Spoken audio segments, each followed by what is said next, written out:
Ripto's Rage.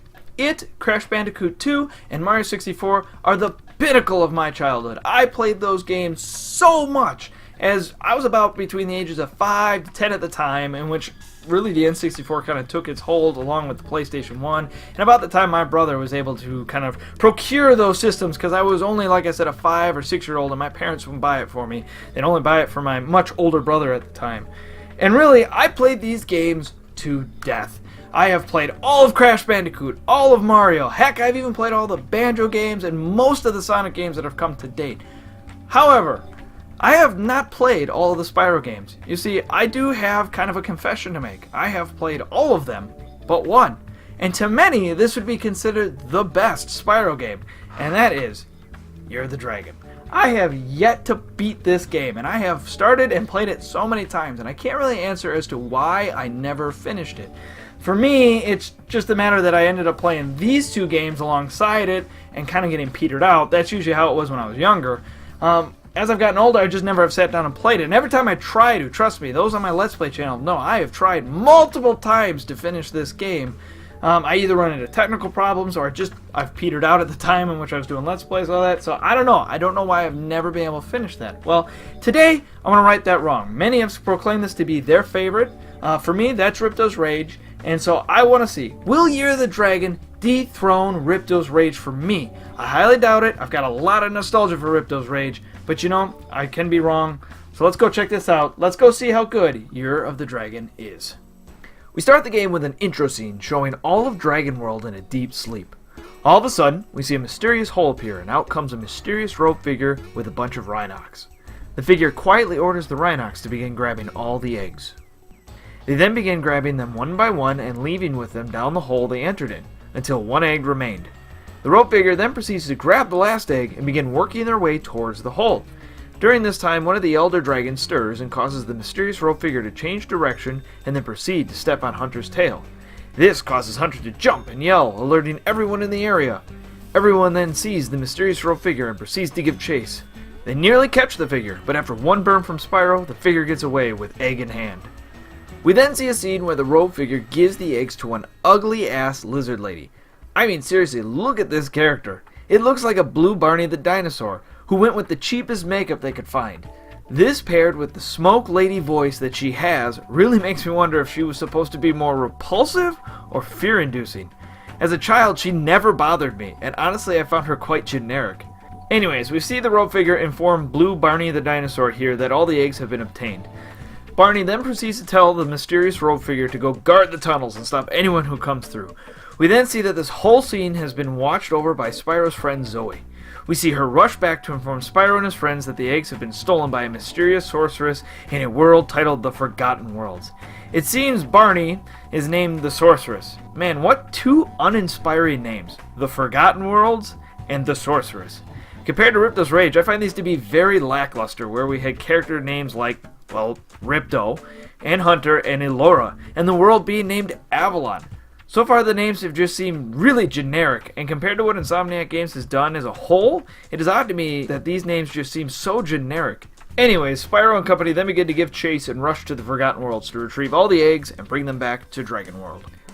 As we progress through the game, however, the story ends up taking a backseat.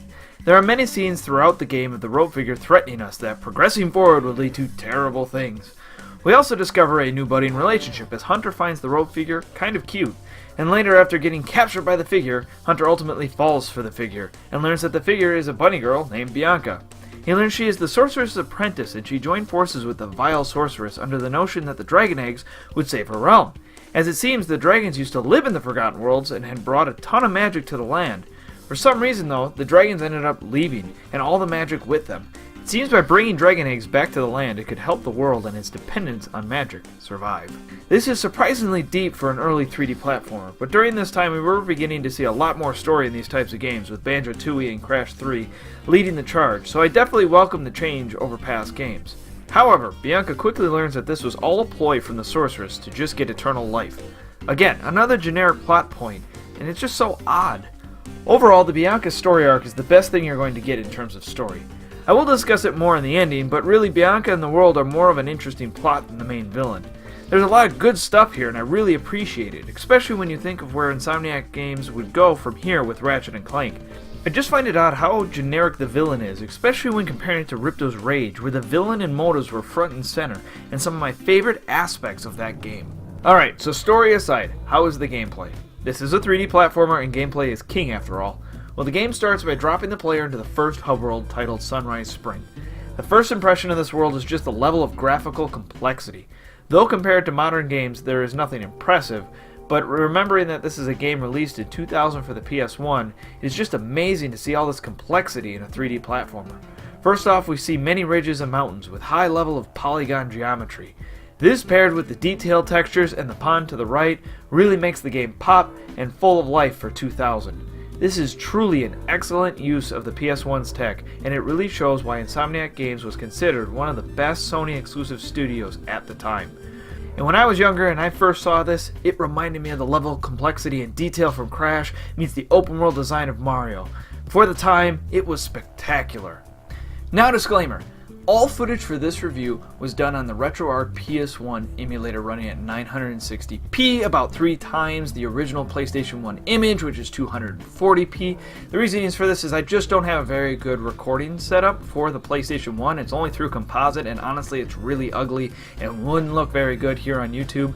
So I made the conscious decision to do it all through emulator. However, I did do 2 playthroughs, one on emulator and one on the original hardware, and I can say my opinions of the graphics and just how the game looks in general is still really solid, and still stand by what I said before. It looks beautiful, it's gorgeous, and honestly I would actually argue that maybe the original hardware looks better to me when you run it on an old system, but hey, that could just be my nostalgia talking.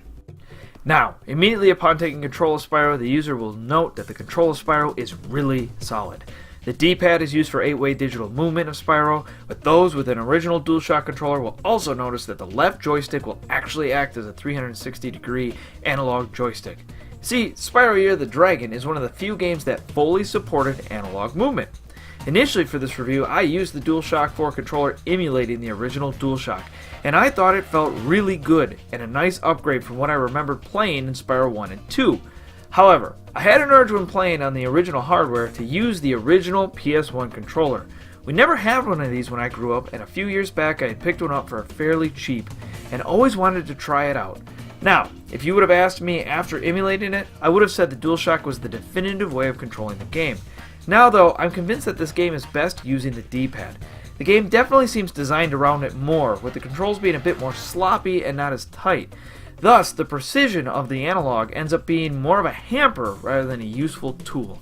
Being a platformer, Spyro has a bunch of moves in his arsenal, all mapped to the face buttons. Returning from his previous games are the ability to jump into a glide, charge, and spit fire. However, players of Ripto's Rage will note that Spyro retains all of his special moves from that game. He's able to flutter at the end of his glide to gain a bit of height, jump to a head bash to bash rocks and special chests from above, and lastly, the ability to swim. Looking back now, I love the fact that each game acted like a building block for Spyro. In the first game, you got the basic moveset. In the second, you saw Spyro learn even more, and entering this third game, I was really excited to see what else Spyro would learn. It reminds me of Banjo-Kazooie, and is one of my favorite aspects of 3D platformers. I absolutely love it. It feels like not only is the character on a journey, but so am I, as I learn more and more advanced moves game to game. Very similar to how your character gets stronger in RPGs, and in a platformer, it just makes sense. The shoulder buttons are a bit interesting, however. Since the game had to be designed to use the PS1 controller, the game had to come up with a way to control the camera outside of an additional joystick.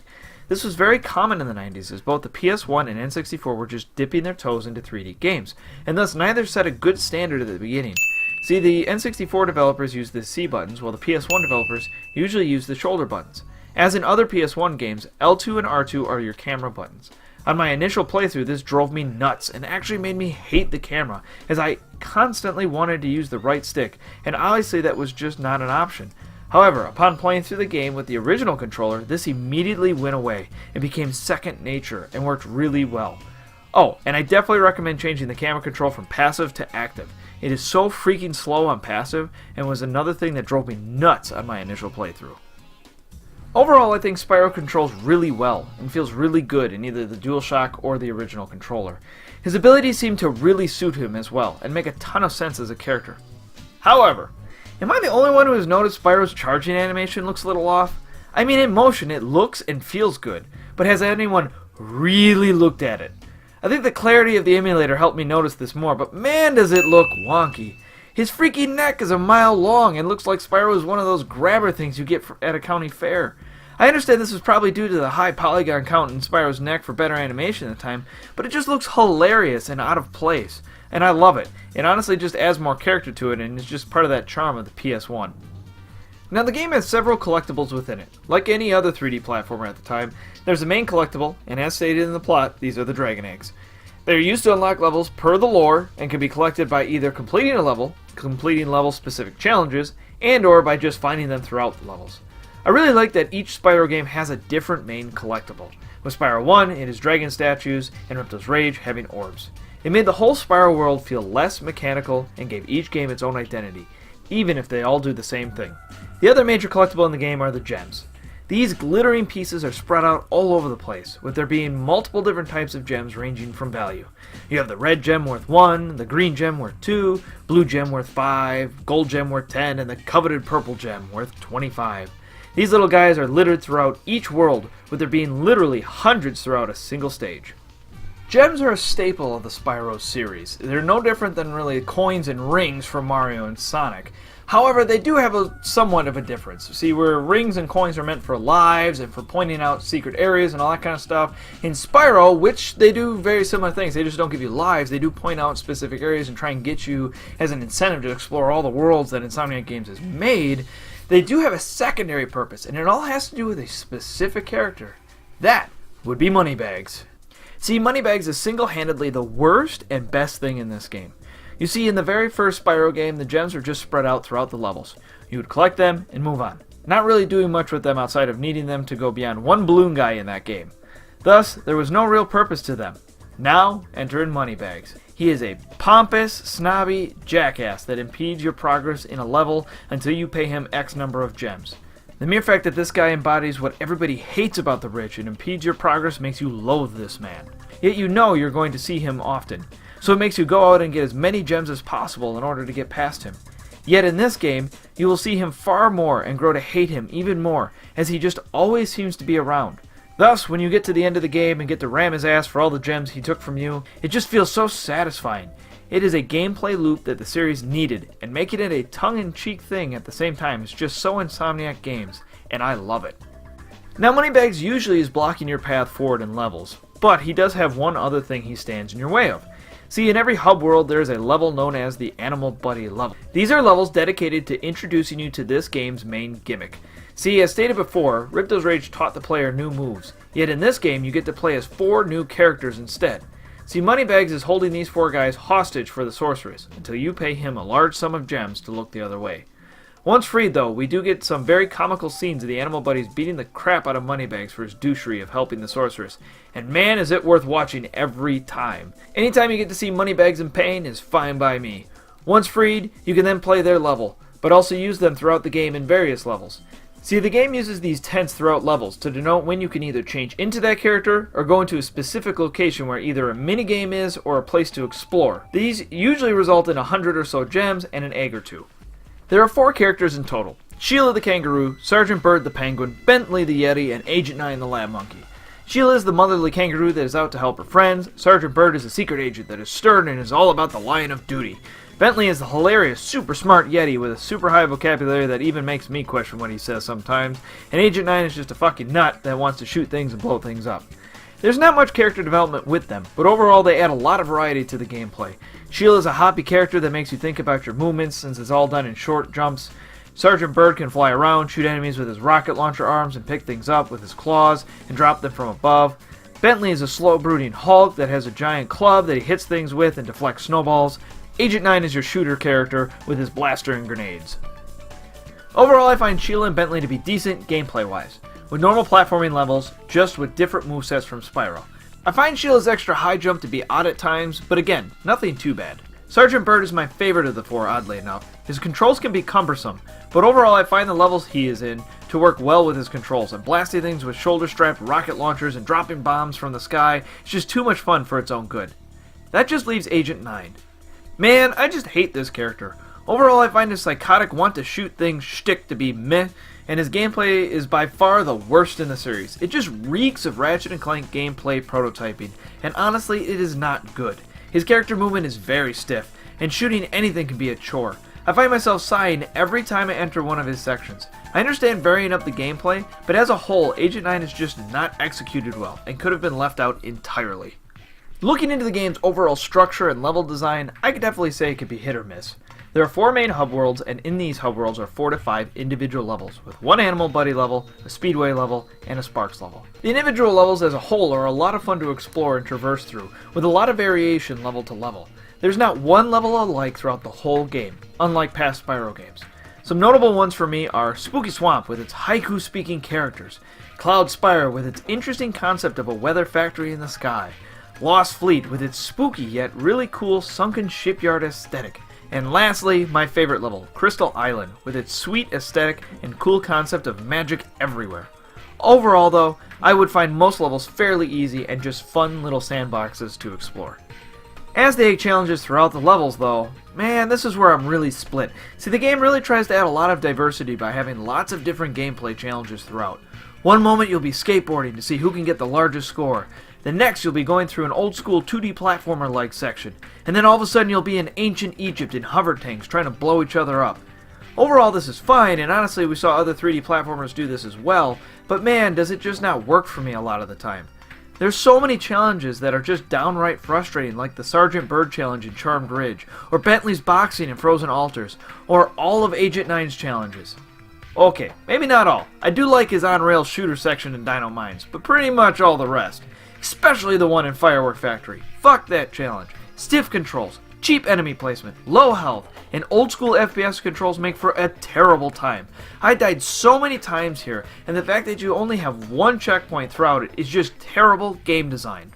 This does not mean I hated every challenge, however. I loved pretty much all of the skateboarding challenges, especially the trick one, as it was fun finding out all the special moves on stream and seeing the awesome nods to past Spyro bosses. I liked a lot of the memorization challenges that were in Spooky Swamp and Bamboo Terrace. I really liked the speed tunnels in Seashell Shore and Dino Mine, and I really enjoyed the supercharged challenges in Molten Crater and Icy Peaks. So yeah, I'm very polarized on these, as some are really solid, while others could go fly a kite for all I care. I really think Insomniac Games really just tried to do too much here. They really went all out on their last Spyro game, and it shows in both a good and a bad way. I mean, all the levels are varied and are really high quality, while the challenges are varied too, but due to all the different control schemes, some fall very flat and actually bring the game down.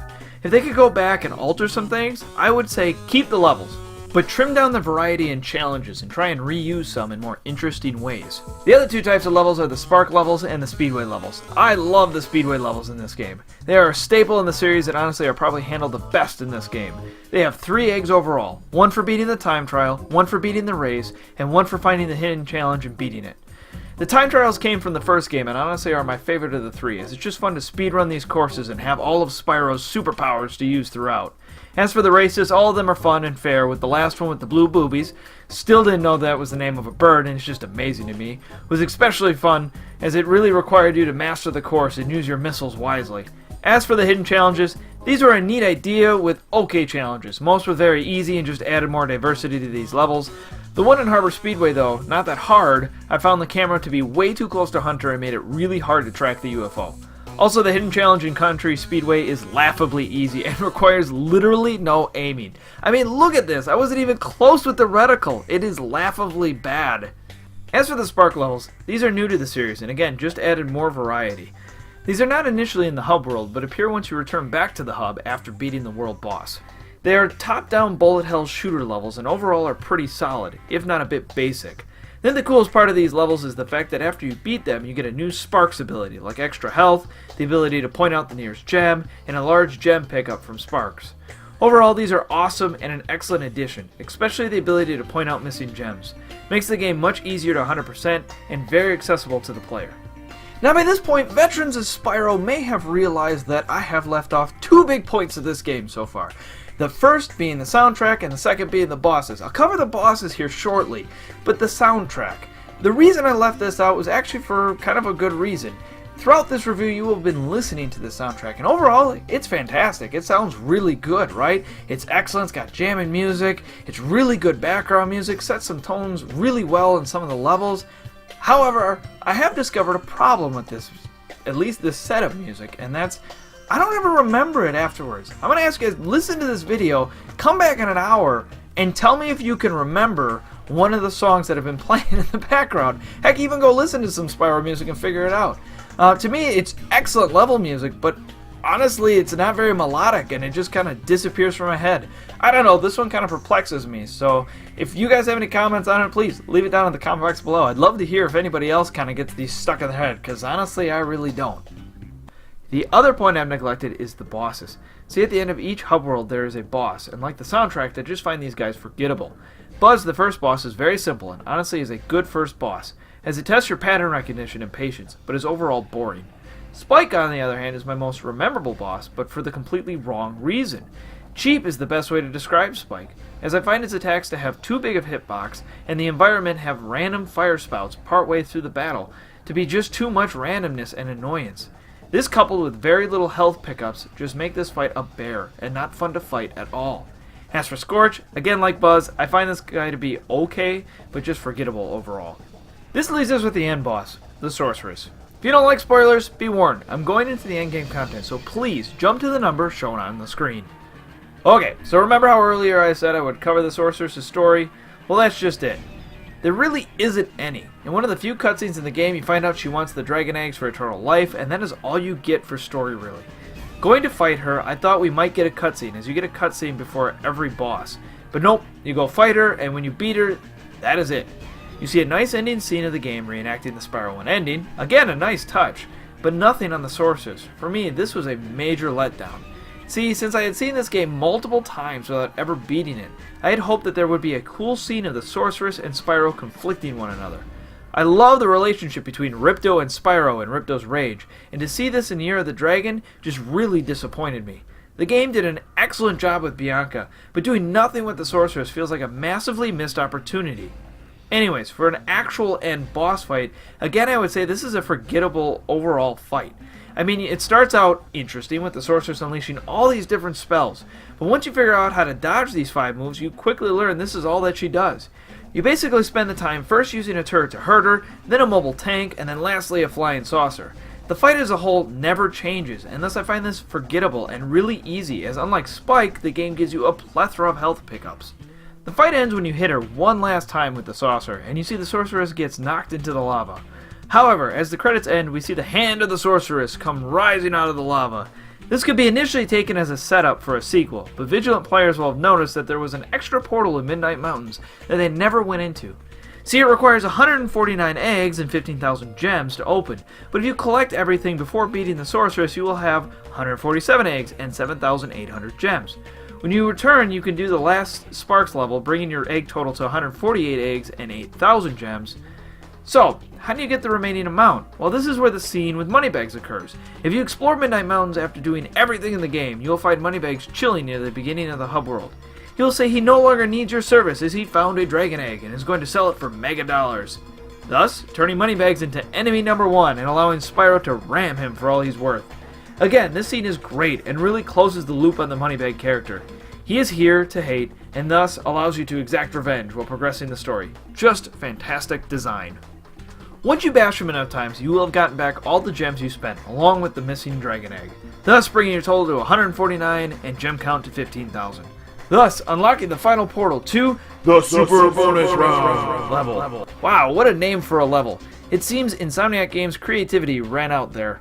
Oh well, this world is similar to Dragon Shore and Ripto's Rage. You basically go around collecting thousands of gems by defeating thieves and completing challenges. Overall, this level is quite easy, and is a nice endgame content, until you get to the very last hoverboard challenge. My god, does this challenge suck ass. Remember how earlier I said I liked most skateboarding challenges? Well, this is the exception, as this one is just ridiculous. Overall, the course is fine, and actually a lot of fun to race down. It requires a lot of practice to get a good solid run. But I mean, look at this. My first time I was able to finally get a decent run at the course, I was not even close to winning as I finished in 3rd. I spent over an hour on this challenge, and yet after a few failures I was finally able to beat it and move on. The odd part is that I didn't just win, I won handedly. Like, I got first within my second lap, and it was just really odd. Then when looking at my second playthrough, this was also just as easy. But I still went through the same process as my first playthrough, where I had to lose a whole bunch of times until finally being able to beat it. But after beating this really hard challenge, really it's just a whole lot easier. You basically just have to hunt down the rest of the gems, and then you discover one last final fight with the sorceress. Apparently after our last fight, she came here and waited for us to come for her treasure. She has one last egg and is not holding anything back this time. Bianca helps by supplying an infinite saucer, and you can use it in the fight. Sounds epic, and I was super nervous as people on the stream told me this fight was going to be tough as nails as she was quite cheap. Yet I beat it in a matter of a minute. As you see in the footage now, I basically got her in this infinite loop of spinning around me, and with well-timed lead shots from the saucer, I basically destroyed her without taking any damage. I'm unsure if this is normal to get her to do, but I can say I did this on my second playthrough as well, so I'm not too sure why this fight is considered hard. I almost considered it anticlimactic with how easy it is. Once beaten, you get the final egg and the final cutscene triggers. When looking at the two endings, the first one is quite excellent as stated before. You get a cool scene reenacting Spyro's ending, when also seeing Bianca and Hunter getting together, and what all of Spyro's friends are up to. As for the completion ending though, it is honestly super short and not worth it at all. Again, it adds nothing to the sorceress's arc, even though that ends up being the big twist at the end, and just further adds to the sting of this forgettable arc overall. Now, there's only one last thing that can be done in Spyro Year of the Dragon, and that is the skill points. They are 20 hidden side challenges that can be performed throughout the game and were first introduced in Ripto's Rage, and became an Insomniac Games staple going forward. They are challenges that are not told to the player and must be found by accident. Nowadays, these are easy to figure out due to online guides, but back then I could imagine this being a good schoolyard topic. By doing all 20 skill point challenges, you unlock this cool storybook ending that shows small pieces of art that shows what happens after Year of the Dragon to Spyro and his friends. It is small and honestly does not add much, but since this was Insomniac Games' last Spyro game, it is a wonderful touch, and as a big fan it really touched my heart. Especially the last card, thanking me for playing the games. That was an awesome touch. Thus, with the game completed, I can say this is a fantastic game. I have loved Spyro since I was a young boy and really hope the upcoming rumors of an HD trilogy coming this year are true. I love the Insanity collection and hope to cover that series at some point, and it would be a shame if Spyro never got the same treatment. As for Year of the Dragon, I could say the game has the highest variety of levels and challenges in any of the three Spyro games, and overall is a fantastic introduction to the series. Since the games are loosely connected, I would say this is a fantastic place to start really. I think the variety of the challenges can get in the way of its own good, and if you're playing it to just play it, you can skip many of the challenges you don't like. You only need 70 eggs, not even half of the total eggs to get to the end boss, so you can skip a lot of the challenges overall. When comparing it to Ripto's Rage, it definitely did not dethrone it as my favorite, but I would say it is very close. Its variety in levels, characters, and overall polish make the game fantastic, but Ripto is a much better villain, and overall I like the challenges more in Ripto's Rage. That may be nostalgia talking, but it is honestly how I feel. I personally think either game in the series you could start with and should be played if you love 3D platformers.